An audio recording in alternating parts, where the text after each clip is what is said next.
We here at Artsy Window had the pleasure of visiting a dope space called Flower Shop Collective. Flower Shop Collective is an art and fabrication studio that cultivates the ideas of emerging artists working towards more equitable futures. Their goal is to help artists of all skill levels execute their ideas, learn new techniques, and have a safe space to do so, with a prioritization on immigrant artists, artists of color, and women identifying artists. También les ofrecen todos estos servicios en español. For more information, head to flowershopcollective.com or Flower Shop Collective on Instagram. Go check them out.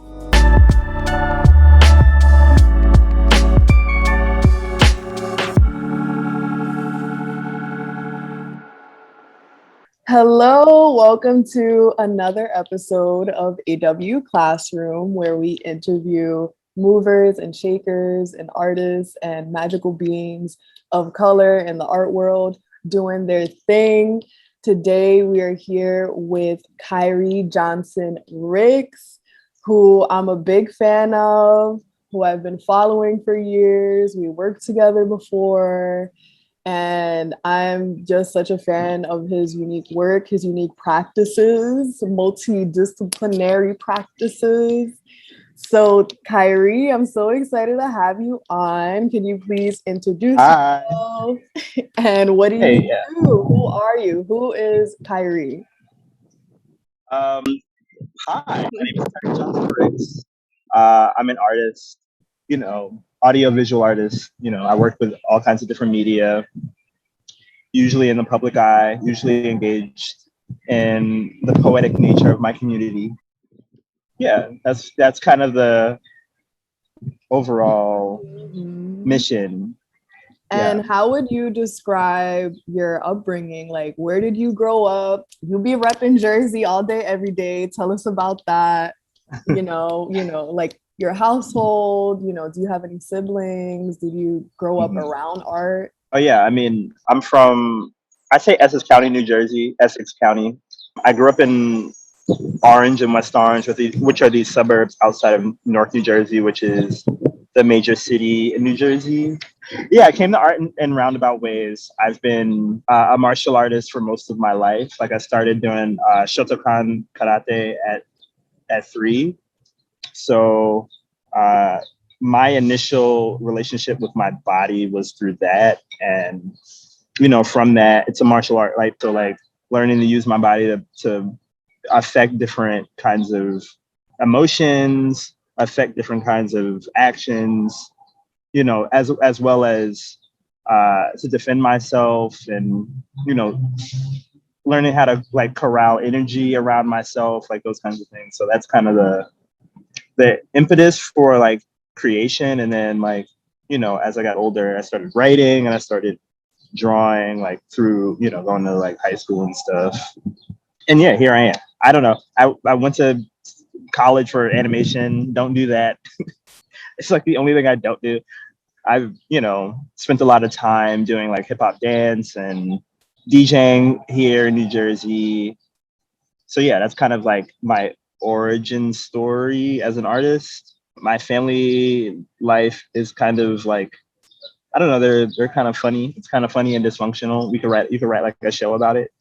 Like, totally like an HBO kind of dramedy situation. Yeah, I have a sister, my parents are around somewhere. I don't know. Yeah, that's kind of it, Yeah, like, what do you want to know?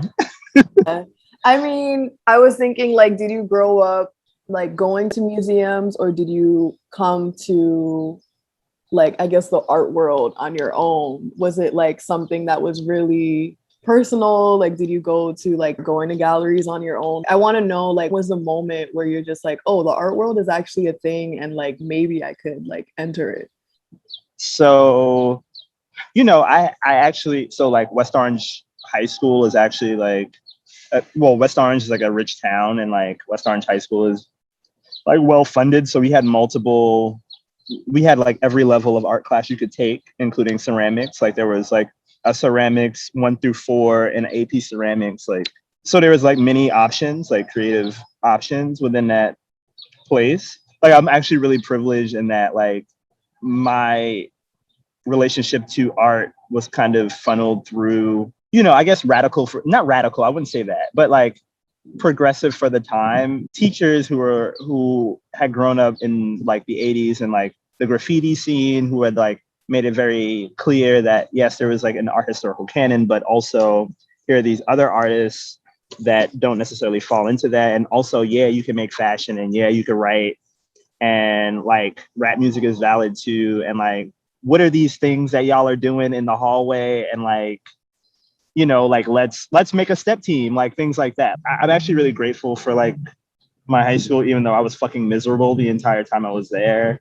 In the moment, did not feel good, and at the time too, there was like there was no real discourse around like homophobia and gender identity, what these art related things had, how those things related to being, I guess queer or black or whatever. Like it was kind of a generalized thing, so it left me wanting more. But yeah, like I definitely, we were taken to the Met, we were taken to like, the Guggenheim, and like we watched like all kinds of documentaries, and like I kind of got a base understanding of, like who the major players were, like the different kinds of scenes in the art world from high school.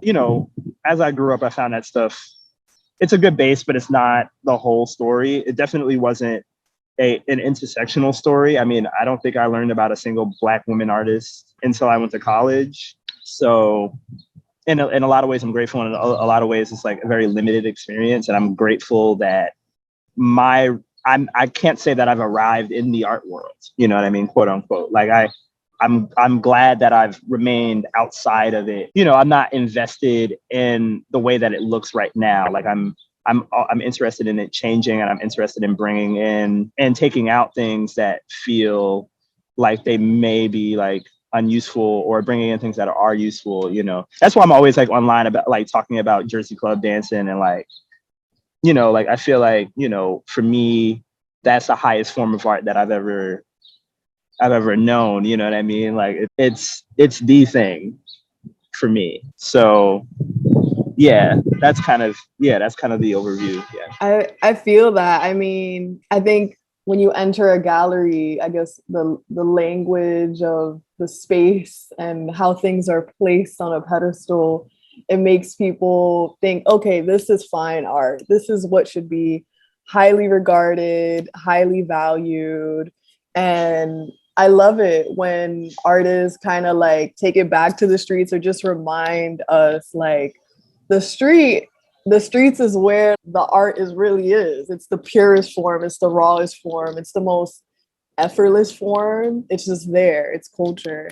Yeah. It's also like, utilitarian, in that, I have this whole theory about like black dance traditions coming from specific moments and like uprising or whatever. Like I think I really feel like Jersey club dancing is a direct descendant of the Newark riots, though, like the Newark riots being an impetus for a lot of like white-owned businesses leaving Newark, us having our first Black mayor here in Newark, and all that kind of stuff, us freeing ourselves from, the tyranny of a white supremacist capital like framework, and like also seeing like the detriment that causes, when there's a divestment from infrastructure, there's less resources for a community to be indoctrinated into what would be considered the high arts. So you develop your own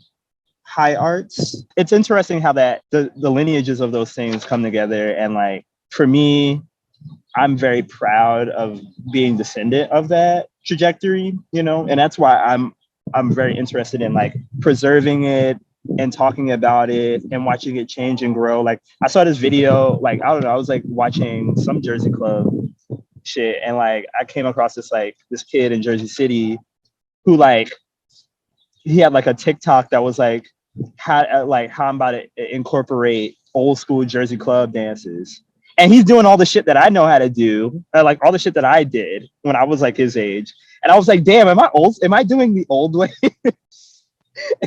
You know what I mean? Like, am I old way Jersey Club? No, TikTok in general be making people feel old. Make me feel old. Like, I'm in the But it's like, mid-20s. Like, that's dope though. You know what I mean? Like, that's dope. It's cool as fuck that, like, you know, they understand that there's a lineage between like what they're doing now and what was done before them. It's dope to see that I don't have that language. That's not the language I speak. You know what I mean? Like, in a lot of ways, it's becoming more sophisticated as time goes on. And for me, that's like an indicator of something that will last for a long time. You know, I always get like, I don't know, I try to decenter the conversation about what I consider to be art from what is a gallery sort of. I don't know, those things. My relationship to galleries, my relationship to like even the production of visual art or painting or whatever is sort of fraught, because I feel like there's a difference between what is considered art in that context and what I consider to be an experiential, you know, framework. Like Jersey Club is an experience. It's like prayer, you know what I mean? It's like fucking going to a mosque. Like that shit is like, you feel it, it's in the air, you know, it like makes you want to cry. Yeah, I mean, like when I see that, I have my Rothko moment, you know, like I don't know. I've never had a Rothko moment in front of anything but Jersey Club. For me, that's really where it comes from. And like, hopefully, you know, my work evokes something similar, you know, because I have the Jersey Club spirit. And, you know, that's the framework that I think of everything through. That's the framework that, you know, dictates my value system. So every time I think of you, I think of all the practices that you do, whether it's making zines, books, dancing, doing all these like movements, and then it's also the visual work, the work on paper. It's like so layered. And I wanted to ask, I guess, what do those practices do for you? Do they inform each other? What is the relationship that you have like with each of those practices? It's several layers of like sublimation, right? Like, okay, like there's certain things you just can't draw, you know? I mean, that's kind of like the abstract expressionist into modernism, into conceptual art trajectory, right? It's like, how do you express the enormity and a sublimation of something that is hard to name, right? So for me, like, there's certain things I can write down. There's certain things I can draw. There's certain things that I can express with my body. And I don't try to make any of those things into the next thing. Like I try to just let the dance be the dance. I let the drawing be the drawing. I let the writing be the writing, you know? So that's kind of how I think about it. And then you start to find relationships between those practices. Like you can find that, you know, through drawing, you can find a way into dance that might not have been present if you weren't paying attention, or if you were focused on making that one practice your primary practice. I think that on a certain level, whenever I make anything, it's kind of a sketch for another thing. That's why I end up not making very many things, because there's like all this shit that I have to do in order to get something out, you know? So let's say like we were to watch you in your studio, like what would you be doing? Like, what are the vibes in the studio? How's the setup looking? And what do you do in it? I mean, so much of my practice happens outside of the studio. Like right now, like I said, I was like working with a personal trainer, because I actually think of like making visual art as like an athletic practice. You know, you need to be able to endure the hours of, you know, using your arms and your wrists if you're a painter, or like lifting things, or, you know, you have to be able to do that stuff with a level of like physical sophistication or something. I don't know how to describe it, but my day in the studio started at 9 a.m. when I went to the gym. And when I'm painting, I have like audiobooks or podcasts on, because music kind of takes me out of like my ability to like concentrate and like paint. Like I put music on, I end up dancing, and then like that's cool, but that's not like doesn't end up allowing me to do what I came to do. There's my cat running around, there's paper everywhere. My house is crazy. I need a studio, like a fucking like a gas station or something. Like I want to like rent a gas station. That'd be fire. You know, like I need something else. Yeah. Mm-hmm. But it's also really nice to just be like home and like nesting and like working, you know, just working, not like needing to go anywhere, like not having to go anywhere, you know, and like not negotiating with like somebody's building policy or like having neighbors that are interested in seeing what you want to do, or like having random people show up, you know, like the normal reality of like renting a studio in a studio, like a studio building. That's been something I've been working out, trying to figure out like, you know, where I want to be as, you know, I guess what it relates to having a studio, like a studio. Yeah. Yeah, I think it's also like a lot about like boundaries, because I think a lot of us learned a lot about working from home during this freaking pandemic, and it's kind of like it just erases like so many boundaries that it's sometimes hard to like compartmentalize everything that you want to do and get yourself in the zone and focus.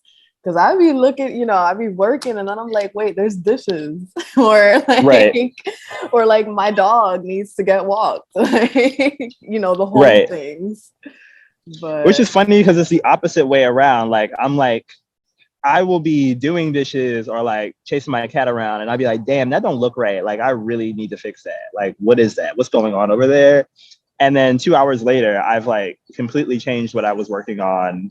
And it's 11 o'clock and I haven't eaten since 4.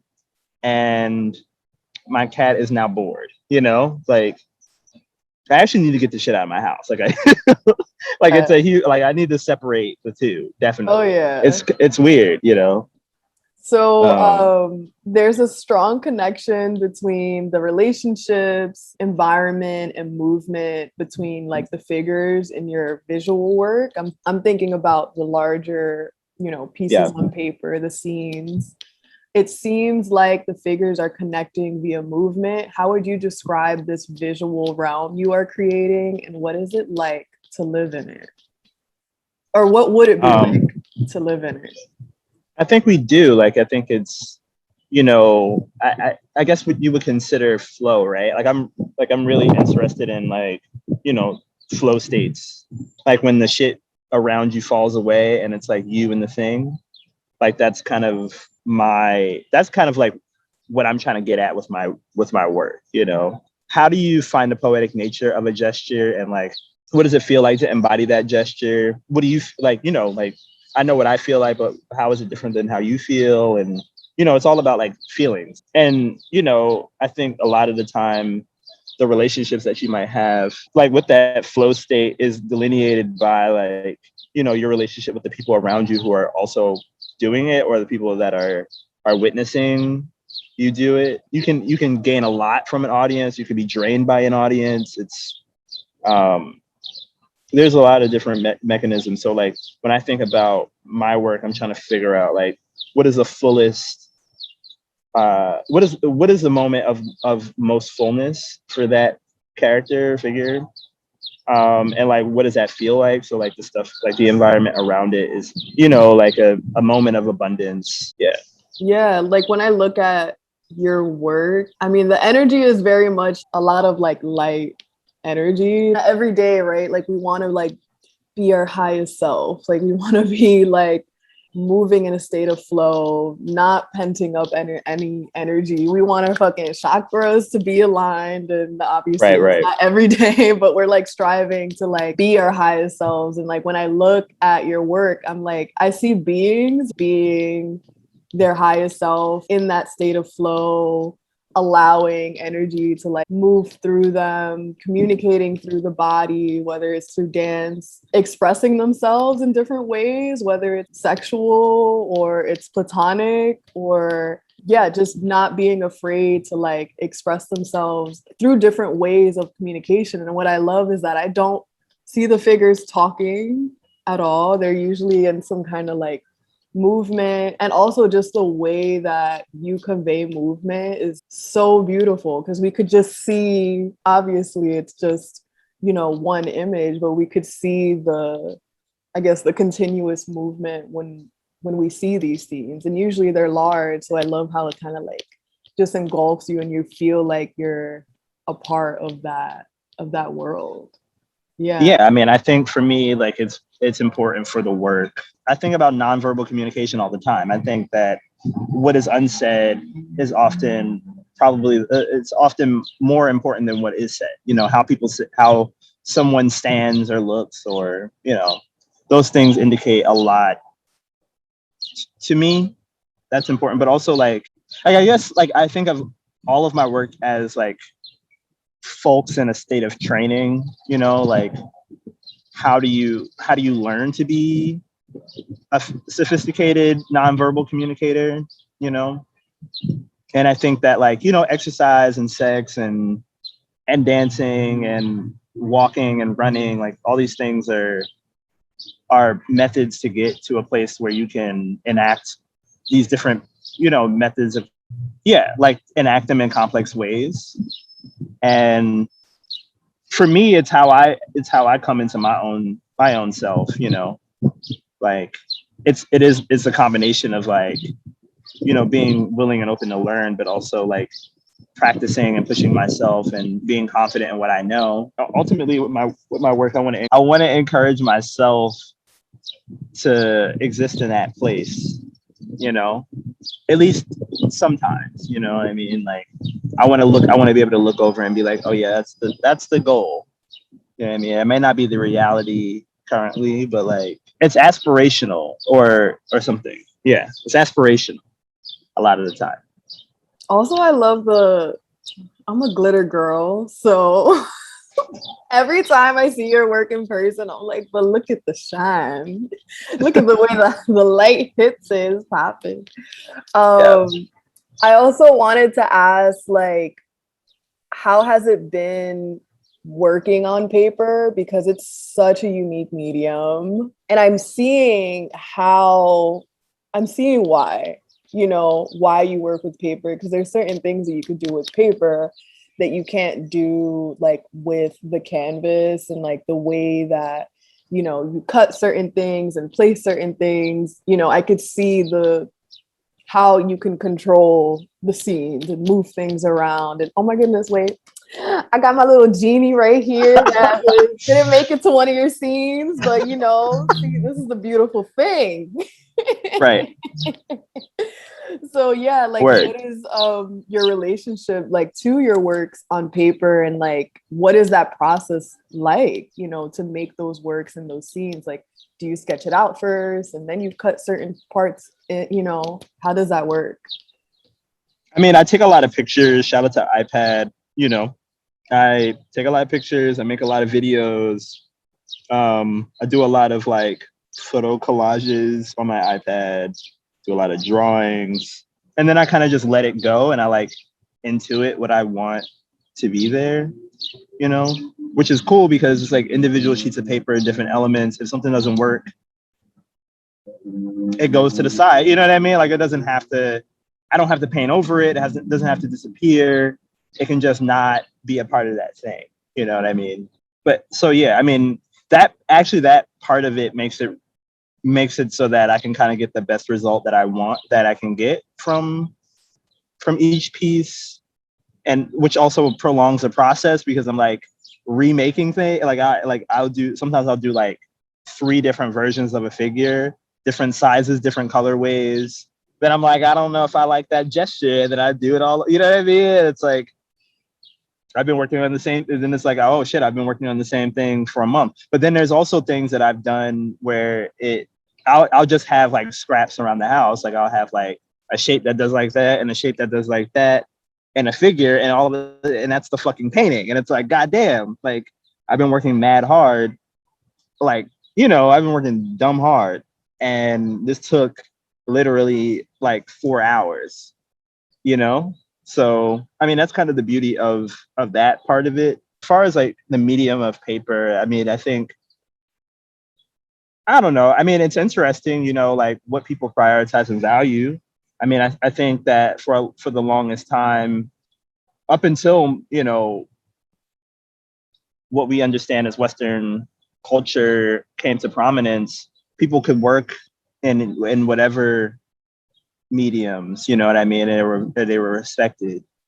You know, I don't think that working, and also, I mean, well, yeah, that's one. Okay. So historically, people have made all kinds of things. I don't understand why that tradition can't continue. You know what I mean? Like, for me as an artist, you know, I don't see any value in using a material that, um, you know, everyone else uses. Like, it's like, you know, you get indoctrinated into this thing so much so that people will not teach you, you know, like you can't get there's nobody working with watercolor. You know what I mean? There's like 4 people working. You know what I mean? It's like, what the fuck, you know? And it's Everything is all, fucking acrylic and oil on canvas. yeah, it's like you can't really find anyone to like even teach you a different discipline, you know? And it's like, why? Like, I would love to, you know, like, it's, I want to know different things. You know what I mean? Like, I spent my high school and college and grad school years like fucking around with like some oil paint or whatever, and like, you know, there's some like skill there, but like, I don't know. You know who? You know what? Derek Adams said something that I fuck with. He was like, when you come to the barbecue, right? And you don't. He was like, you don't ever want to come to a barbecue and everybody made macaroni and cheese. You know what I'm saying? Period. Like, for Yeah. me, it's like there's so many ways to express an idea. You know what I mean? And there's historically, especially like if you're going to talk about Black people, there's like so many different kinds of, you know, Black art expression, like Black art expressions, you know what I mean? Diasporic expressions, African expressions, so many different kinds of material. And so many of those materials link to the specific locale of where they are, you know? It's like cooking in season, right? Like, if you live in a place where ain't no fucking shrimp, why you cooking shrimp for? You know what I mean? It's like that. That's how I think about it. It's like, So that's something I have been thinking about a lot. yeah, For me, you know, I'm coming from like curatorial point of view, right? Like if I go into a group show and I just see all paintings, I get a little bit pissed.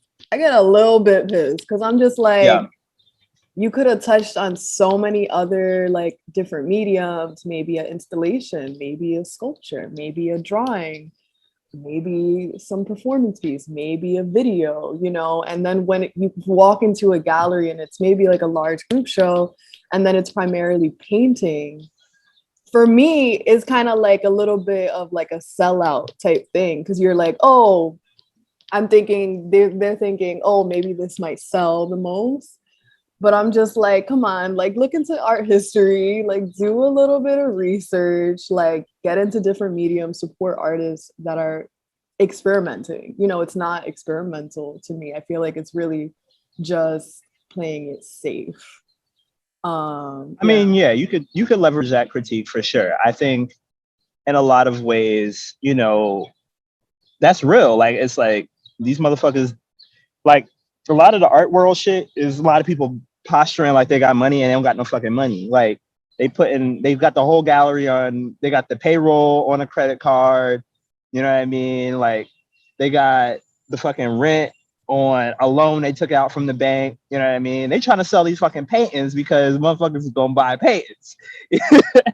You know what I mean? So it's like, it's brave to take on it. You have to have a certain level of bravery and a certain level of comfort in order to be able to, like, you know, support different kinds of mediums or whatever.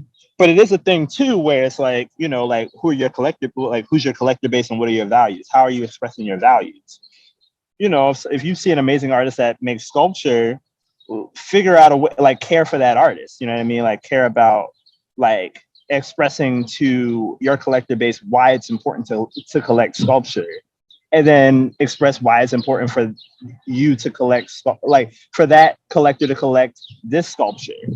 It's, you know, it's about footwork and development. You know what I mean? You got to like, rather groundwork and development. You got to like do the groundwork of like expressing, you know, why something is important or valuable or interesting. I mean, but it's also just like, it's about ease too, right? It's like these, you know, I don't know, I won't speak for the business or whatever. I just think like that's why I can't really center my thinking on this, because it's like what's really important for me as an artist is to have the entrepreneurial spirit, to figure out ways to contextualize my own work, figure out ways to sell my own work, for me to always be finding, you know, always be finding ways to make what I'm doing significant to different kinds of people. You know, like I started out in the like art world making zines for a long time.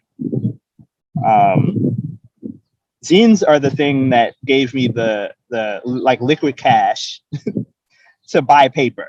You know what I mean? Like me using my old ass laptop and like using the mouse bar to like make images, taking pictures of myself, taking pictures of my friends, you know, doing like these like Photoshop things, is what gave me the capital to do what I do now, you know? And like, when you have that, when you do that, you know what I mean? You realize that there's no scarcity. There's so much, you know, there's so much you can do as an artist.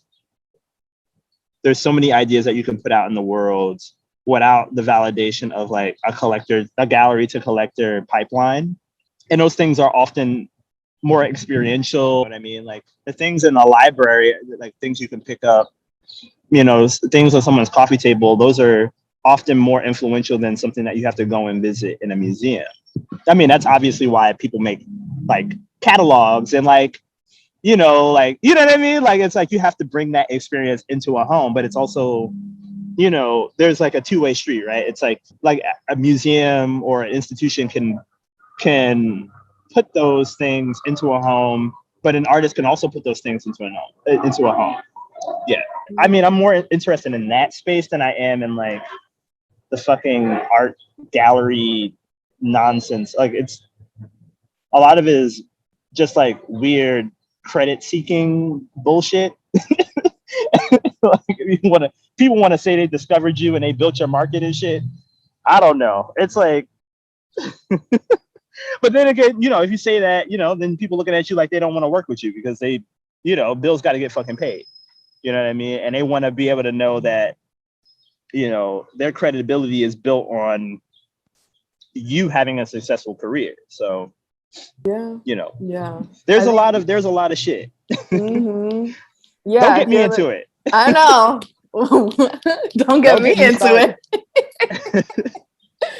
But yeah, I think there's so much power in an artist just starting their own market, keeping it going. And yeah, I love how you said like the story of like, yo, like you making and like selling zines gave you that liquid cash to like do your other works and like your bigger scale works. And like that's what I always tell artists, just like look for that practice that you could get into and that you could just sell, like create your own website, sell your own shit, because at the end of the day, like that's beautiful to have some kind of flow of money coming in to support that practice. And when you feel like people are sleeping on you or collectors aren't buying your other works, or, you know, I think it also speaks a lot to like accessibility. Like some people can't afford the bigger scale work, but they really want to support you and they're a fan of your work and like they want to have a piece of your work in the house. So of course, you know, they're gonna try to have a zine or a work on paper or something that's smaller, or a fucking ceramic cup. You know what I mean? If I had a Yeah. ceramic cup and then be like, yo, Khari made Right. this, right? Like it's just that Yeah. feeling of like, oh wow, I have a piece of work that's made by the artist with their hands, with their ideas. And that's beautiful for, you know, people of lower income and, you know, people who want access to art, you know, but Yeah. maybe aren't financially there yet. Yeah, I agree. Mm-hmm. So, what advice would you give to young artists? And yeah, like what words of wisdom can you send their way, especially during this time? I mean, I don't know. I feel like, you know, mentorship is really important. You know, if you can find someone who, you know, come to someone who does this professionally, come to a mentor, or, you know, hopefully someone who's listening to this will mentor someone else. Like mentorship, I feel like is really important. I think that, you know, the fact that like I had like an artist like Nishino Abney kind of like give me a chance, give me a job, and like let me sort of like give me a sort of like a base for like how the art world kind of works and like that kind of thing. I think that's really important. And being open and honest about like the realities of, you know, what it means to be an artist early on is really important. Yeah, I mean for me, yeah, that was like super important. And that's also like what, well, I had my, you know, I was making zines before I met Nina, but like, you know, it gave me the framework to see like, oh no. This is like a thing that is historical. You know, this is a thing that has a context outside of just like, you know, like my couple friends who have done, you know, we're doing zines, and like this is institutionalized, and this is like important work. Like this is a thing that I can do, and that is a direct line from me to wherever I wanted to go. And that's okay. Like that's, you don't need to be validated by the support of someone, I guess, paying for the printing or whatever. You know what I mean? Like, or putting it on the wall. You don't need that in order for the thing to be valid. It's fun if that relationship is cultivated. I guess my thing is like cultivate relationships. You know what I mean? And care is the most important aspect of this. Money will come. Money is always going to come. There's so much fucking money. People buy all kinds of shit. You know what I mean? But if you and your work, if you don't feel cared for, you know, if your work isn't cared for, and I don't mean like just like, you know, packing it nicely and like storing it and putting it up on the wall behind glass. I mean, like, you know, if you say, hey, I want to take a year off and like learn how to dance, you know what I mean? And that motherfucker needs rent, pay that rent. It's like that. I don't know. I don't know what to tell kids. You know, everything informs what you're making. Like how you brush your fucking teeth. You know what I mean? If you stretch in the morning, what you eat in the morning? Are you drinking water? Are you eating vegetables? You know what I mean? Like all that shit is like, it literally affects your brain chemistry. You know, the relationships you have affects your brain chemistry. All that shit affects how you like what things you decide to make. You know, and also like while I'm here, this like whole notion of like depressed, anxious, fucked up artists making the best work is bullshit. Those people like exploded and died. You know what I mean? That's not okay. Like those fucking art dealers, those producers, those people, the people around them should be fucking ashamed of themselves. And it's disgusting that they're making money off of dead bodies. Exactly. Don't No, get me no, for fucking started. real. Like fuck the You know what no I mean? sleep type I lifestyle. listen, I guess my advice for young artists is to exercise, drink water, say fuck you to anybody that wants to treat you badly or to like make you pay your dues, like any of that bullshit. It's any like anybody that's harming you to teach you a lesson is not your friend.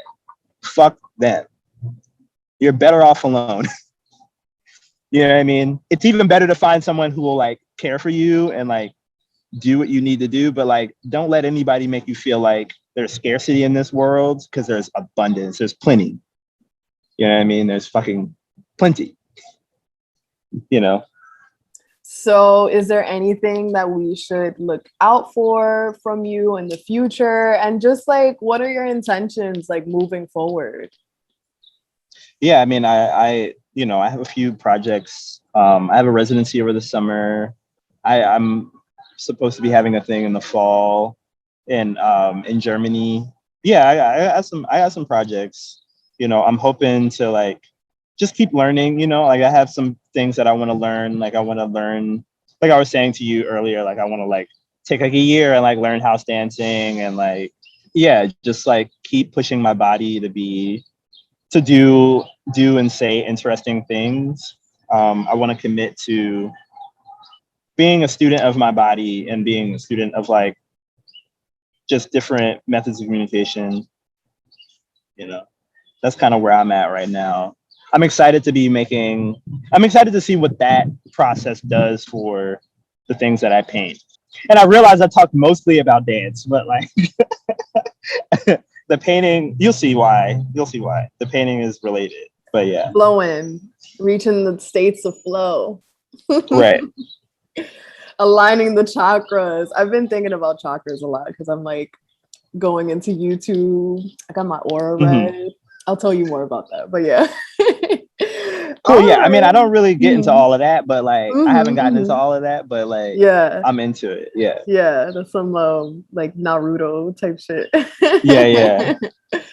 But yeah, all right, that's all the questions. Thank you so much for being on AW Classroom Podcast. We have Thank so you for much having love me. for you. Yeah. Thank y'all for tuning in, and we'll see you next time. Bye. Thank you. All right. Bye.